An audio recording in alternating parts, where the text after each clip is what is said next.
Hello there, and welcome to this month's market update for March 2021. First off, happy St. Patrick's Day.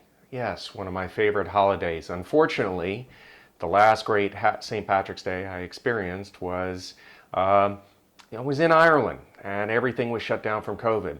I hope that you'll take a moment and just check it out. I have a series of videos that I did from my trip while I was there, and everything was shut down. It's just kind of like a fun little, intro into what it's like to be in a foreign city when everything shuts down on you. Unique point in time, if you will. We have a lot to go over this month with as far as the market update. There has been a lot of activity happening as far as sales and as far as interest rate movement. We've seen some of that. We're going to go over that fairly shortly here in the beginning of this episode. But we are also going to go over some of the foreclosure numbers. We're going to give an update on that, forbearances, as well as the national market as a whole, as far as price appreciation.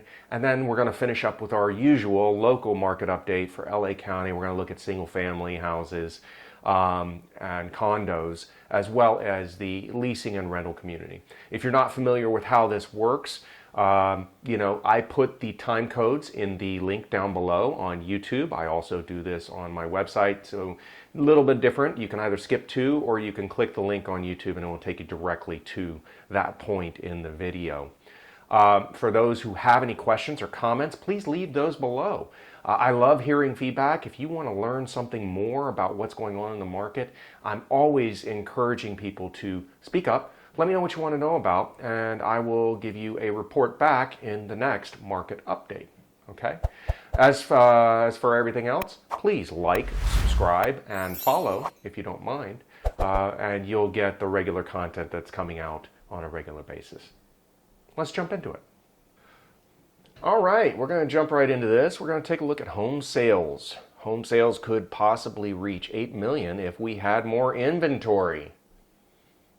This seems to be the theme here, as mortgage rates should remain very low throughout 2021, although we may have seen the lowest already.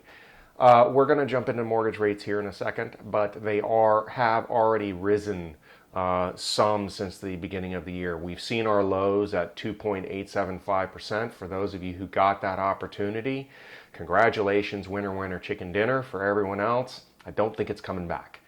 So we're going to talk about that in just one second.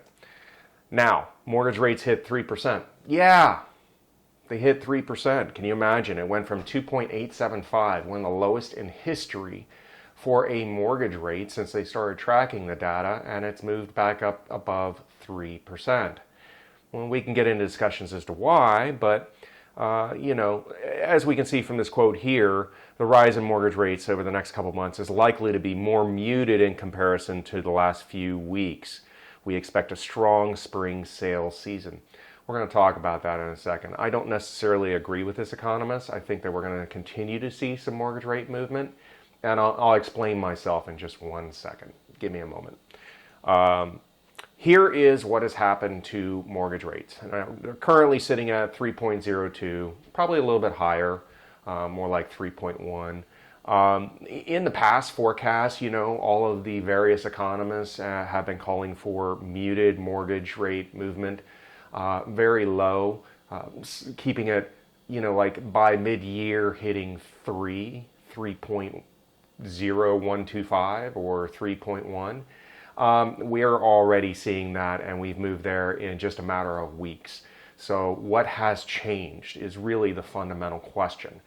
In order to do this, I first need to preface with what I'm getting ready to say is I do not hold a Series 7 license, 11, 6, 13, any kind of a trading license. However, I did receive some training on trading. So I have some knowledge and background, and I use this to kind of track and forecast what it is that I'm looking at for the real estate market. Now, as we look at this slide here, you can see the 30-year Treasury note. This is what guides the mortgage rates for our industry, the 30-year Treasury note. As you can see, it's kind of like it went on a slip and slide and fell off the cliff. Well, it did. And, one could possibly assume that it might stop right here, currently sitting at 155. to buy $155 to buy a 30-year Treasury note that will give you a yield of a certain percentage. And then they stack more on top to accommodate for the mortgage rates. That stacking on top is usually pretty fixed. The rate adjustment comes from what happens in the 30-year Treasury note. Now, it looks like it's pretty much almost done, right? No, it looks like it's going to continue. And you should see that on the chart. This is a weekly chart of the 30-year. But this is only 5 years, but if I zoom out to a 10-year time frame, this looks a little bit more steeper than we previously considered. So when we look at this, where could it possibly go? Well, this means that the 30-year Treasury could potentially go to 150, 140, and if it's in a really bad mode, it could go to 130. And there's not much there in the way to prevent it from doing that. So, yes, it's not going to go directly there. It might chop around a little bit, but based on its tracking right now, by summer, I'm guessing, and this is a guess, I'm guessing we're probably going to see 3.25, 3.5 by summer. So those are real kind of rate adjustments in the industry and happening in a short time frame. Now they might try and mute it a little bit by picking up some treasury sales or something like that, trying to stabilize it, but I don't think it's done. I really don't. Just looking at this chart, I go, we've got a full treasury correction going. So will that have an impact on the market? That is the golden question. But before we get to that, let's talk about unemployment and the economy a little bit. Unemployment and economy on the national level has done quite well. We're still at hovering around 6%. That's pretty good. It's not as good as it was pre-pandemic, but when you consider that that is a normalized, back in the normalized range of unemployment, what do I mean by that? I mean, the Fed usually seeks out like a 3 to 6% kind of range. 3 to 7% is a normal kind of liquidity in the unemployment market that allows job transfer and movement to happen. The question is, are we going to see the job growth that we saw under the previous administration? And I don't know that we will. Part of this is due to just the financing, the funding of Treasury and bills and that $1.9 trillion package they just passed. And now they're talking about another $3 to $4 trillion package to pass again for infrastructure, and which will go only to specific targeted whoever they pick. It's a very non-PC way of saying, like, they're printing money and they're printing a lot of it, and that leads to inflation, and that will hopefully spur on some job growth in the short term, but we'll see, especially when you start talking about infrastructure projects catering specifically to unions and union projects and not really working with the non-union market, which is becoming a larger and larger segment of the population and the economy. So what does that look like in Los Angeles? So, well, Los Angeles' unemployment rate is still sitting pretty high. It rose back up again. These are December numbers. They haven't published the January or the February numbers yet. I'm not really sure why. There's usually a month lag, so they should have posted the January numbers by now. They didn't. So we'll update this on the next one, but just know that we're still sitting around 9 to 10% unemployment rate for the city of Los Angeles. We did pull back from our high of 20%, which is good. Once the hospitality sector starts to kick in, we should see some of those employment numbers come down again. We, as Los Angeles, had about 50 to 70,000 unemployed hospitality and restaurant workers in this city. The real question is, with everything that's happened over the past year, will the tourism come back and support that industry even further into growth, to coming back? And my hunch is that we probably lost about 40% of our restaurants. All you gotta do is drive around. We lost them. They're gone. And they're not coming back. And the speculation in the restaurant business and getting more open is probably going to be pretty muted for a good 5 years until we see a full-blown recovery. And there is actually demand and labor supply in the market to support it. It's unfortunate. It is what it is. we've gone back and forth on foreclosures and forbearance, and I have clients who are out there who continually think that the sky is falling and that we're going to see this massive wave of foreclosures. We are not. I'm sorry. We're just not. We're in a much healthier circumstance than we were, the last time around in 08 through 012. We're just in a better circumstance. And part of the reason why, well, there's two main reasons why, I should say. The first is that the percentage of homeowners that have 90% or more equity in their homes is 60%. 60+% have 90% or own it 100%. Like 55% of homeowners in this country own their homes outright. There's no mortgage. So if there's no mortgage, how are you going to have a massive wave of foreclosures? You can't. So what is the actual percent when we look at from the past numbers of people who have really high leverage ratios in their homes? Well, it's like 7% have 95% loan to value, meaning they only have like 5% equity in their home. And typically these are people who just bought their homes in the past year. So we're not really going to see the foreclosure wave that some people have been hoping for. But let's talk about, as on this slide, the forbearances market, and this is just a quick brief update. We're not going to go real deep dive into this, but 50.8% have paid of the forbearances out there have paid in full. The 33.6% have created a workout plan of some kind, meaning they're either repaying and they're still in deferment. 15.6 are in trouble. So what did we just talk about? Well, we talked about the fact that we have a very small margin of homeowners who have very little home equity in their home. Well, 5%, maybe? Don't know. But the number is extremely low. And so we're not going to have a huge, massive number of foreclosures coming forward into the market. It's just not going to happen. So about 325,000 people will exit forbearance program over the next 6 to 9 months without a plan in place. Some probably not at all. Of those, loans will likely default. So that's DS News. When we look at the housing inventory start at the beginning of the year, everybody's like, well, what about all the foreclosures on the market? Is that going to satiate the demand? No. I mean, you look, nationwide starts, we're at 325,000 listings. That's half of what we had last year. Inventory is super tight. Never seen it so tight.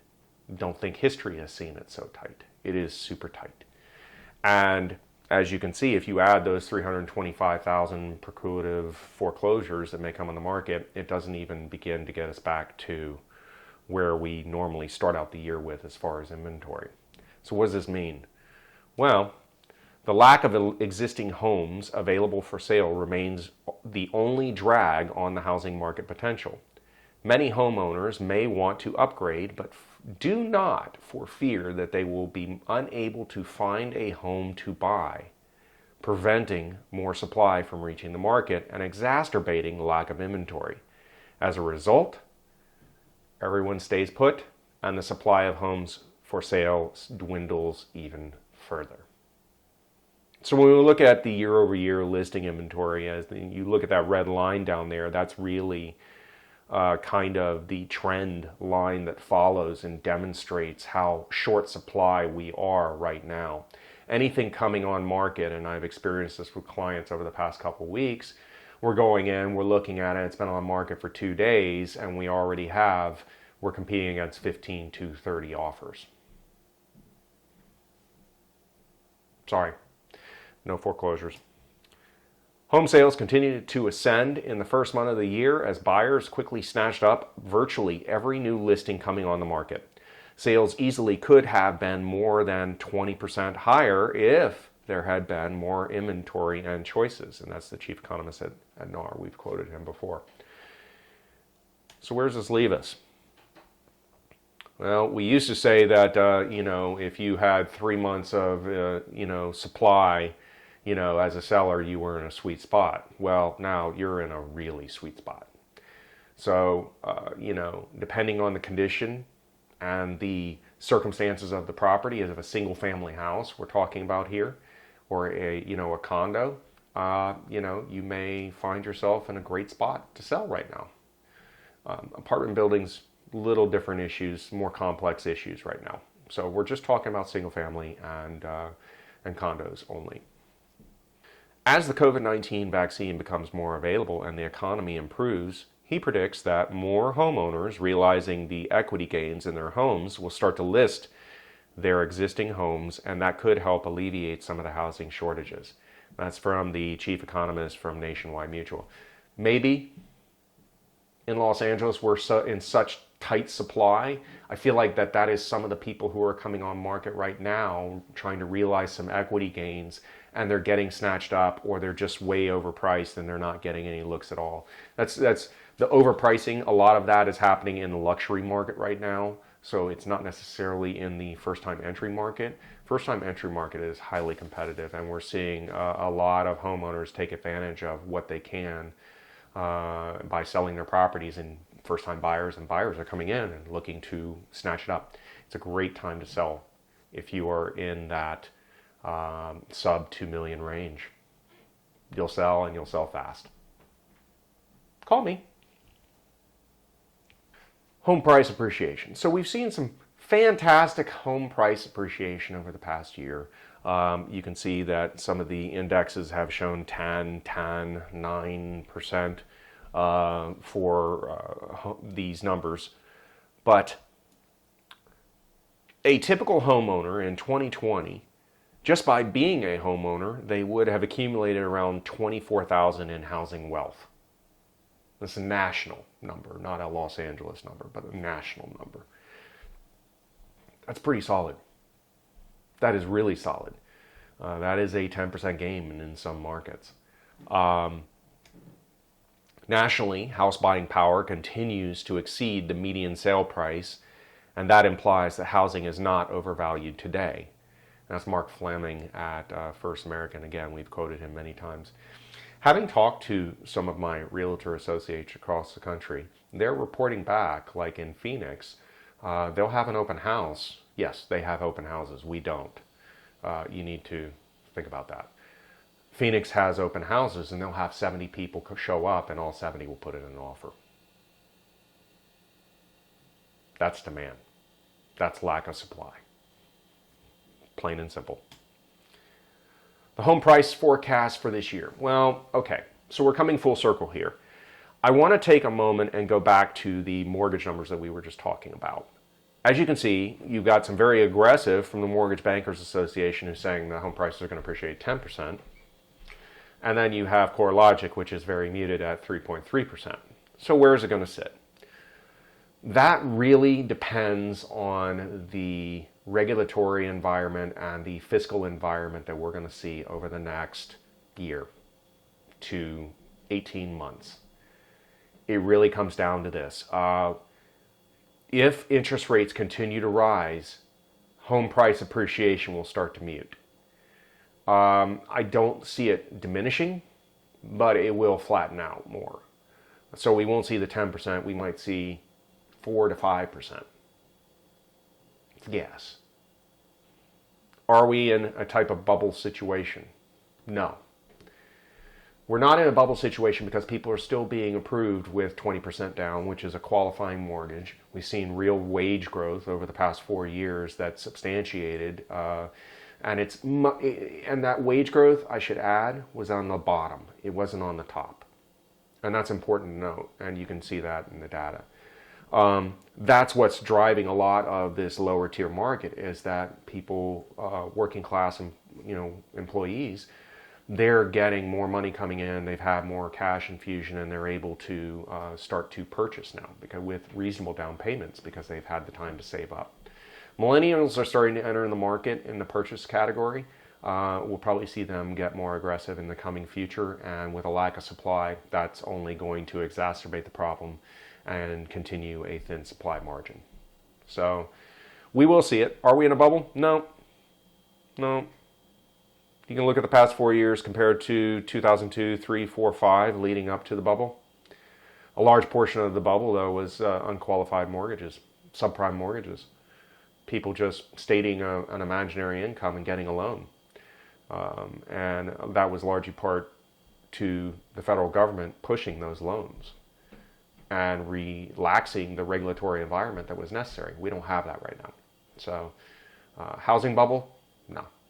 It's supply and demand driven. There is no supply and there's a lot of demand. So let's look at how that poured out over the course of the United States.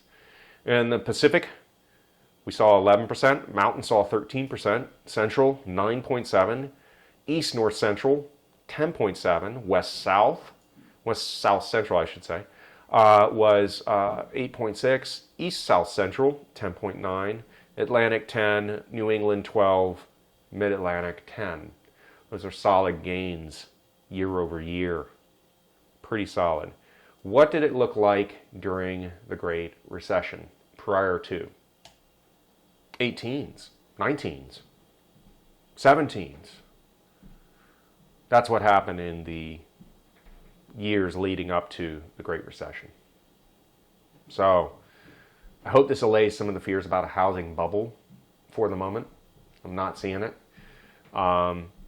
We're still underwriting with quality criteria, and borrowers are putting down 10-20% on average because they can. So hope this relaxes some of that. Please reach out with questions. All right, let's get into some of the sales numbers here.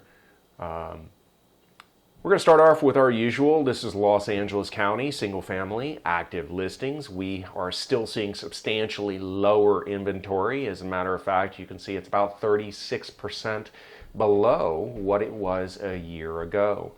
Inventory is still very, very tight. Number of pending sales is still holding back, although we're not as far off for January as we typically are, only about 5.5% off from last January. Number of closed sales has increased for January, February. We are 15% above where we were last year for closed sales, given that that was February leading up into the pandemic. We're probably going to see some drastic numbers next month when we report March's numbers. Single family, when we look at the active versus closed sales, the closed sales is still staying pretty strong while the number of listings on the market is still staying pretty muted. Home prices in LA County. The median sales price rose to $830,000. That includes everything, the $1 billion listings as well as the $10,000 listings. It is a median. We drop the lowest, we drop the highest, and we get everything in between. That is a 20% increase year over year from February of last year. When you see that, it's a February of last year comparison to February of this year. That's what year over year means. The average price per square foot continued to rise at $576. That's a 14.1% year over year increase. And when we look at one of my favorite charts, I want to demonstrate the different types of markets for housing that there are in Los Angeles. As you can see here, the bottom level is everything under $1 million. The orange line is 1 million to 2 million. The gray line is 2 million to 5 million, and the line above that is 5 million and above. As you can see, the luxury market, the top line, looks pretty crazy. It's always moving around. Well, it's because it's a highly speculative market trying to attract buyers who can just spend whatever they want on it. So if we remove those kind of lines or those pricing points out of what we're talking about right now, generally you can see on the bottom three lines a pretty consistent rise in housing prices over time.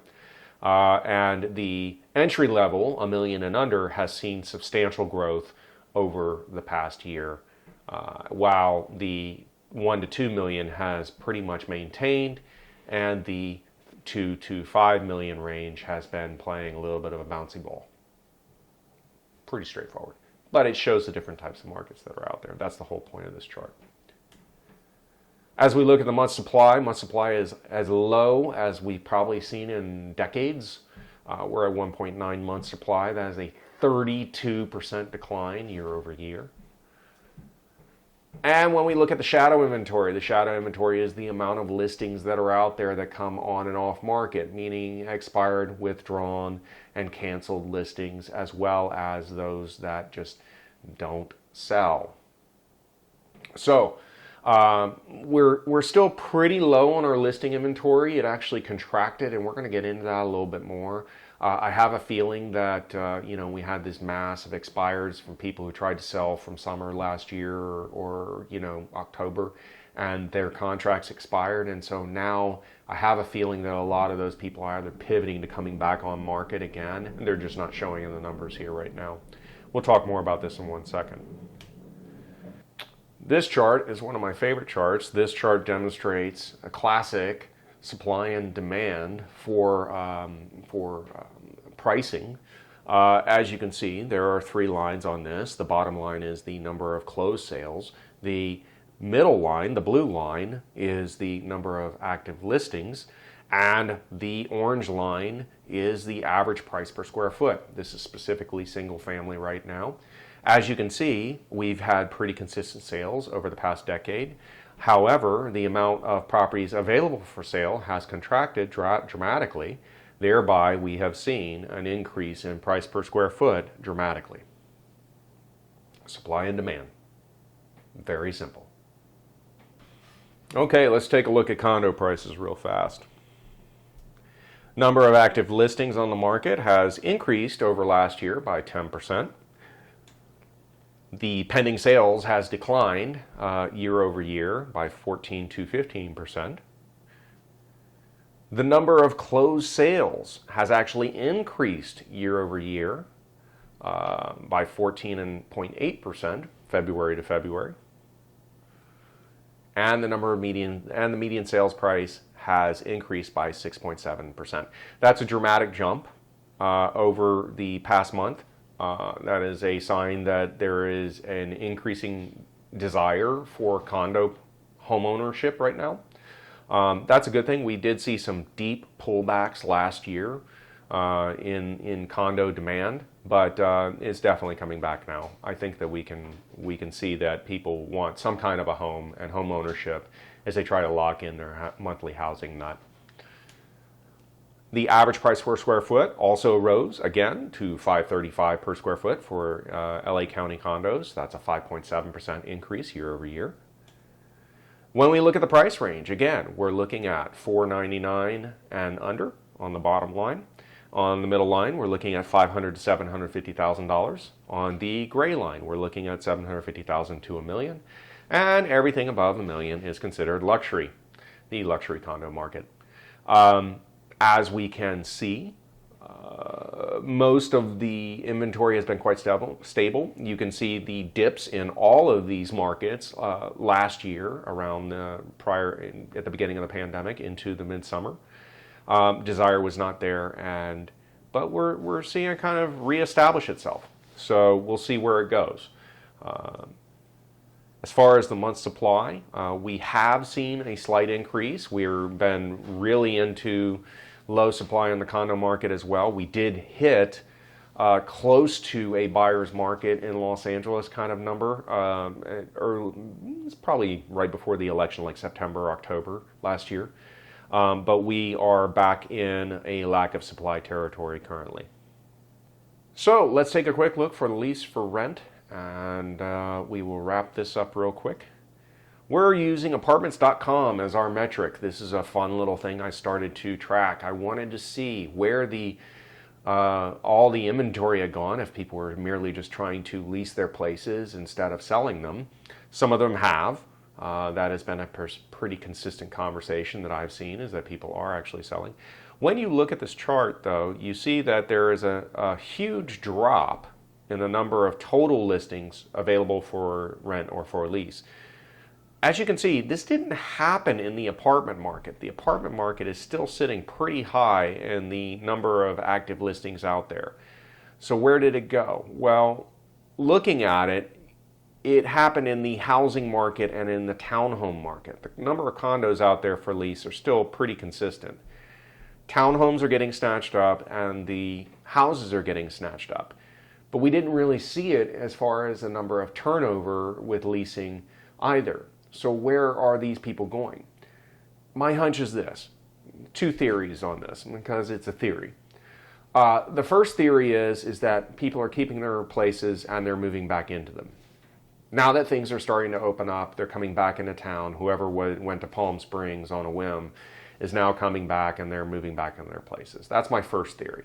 My second theory on this is that the homes that expired or came off market and they weren't able to lease their place, they're now prepping to come onto market for sale in the next 30, 60 days.